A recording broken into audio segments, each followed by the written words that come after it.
Effective communication with the Force by Force-filled rebels is fervent, full of love and trust, and makes a big difference. A mother was communicating with the Force intensely for her own son. He had joined a gang, drifted off course, and was constantly in and out of jail. He continued to spiral downward, breaking his mother's heart. She communicated with the Force.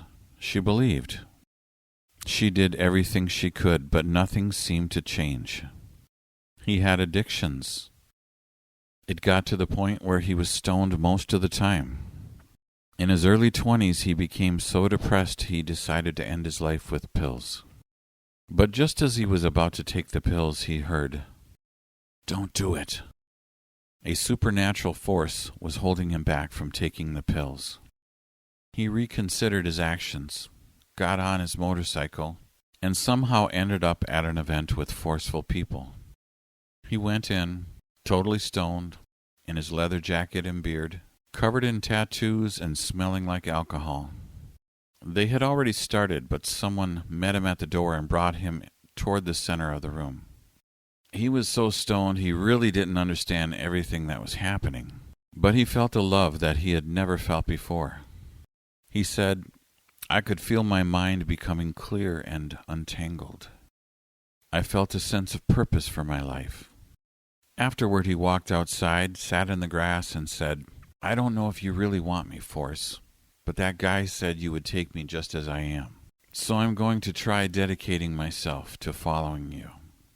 It happened to be Mother's Day, so he went back home, called his mom, and said, "You'll never believe what just happened. I went to a gathering and dedicated my life to the strong Force." She was overwhelmed with delight that her request to the Force had come to pass. His addiction went away. He got out of the gang and started a recreational motorcycle group that helps people who are in his previous situation. He travels telling people what the Force has done for him.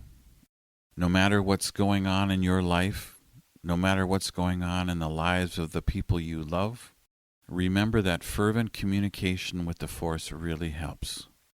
Just as the Force heard this mother and answered her request, he wants to answer yours. Keep communicating with the Force. Keep hoping and believing, because the Force always comes through. He's reliable.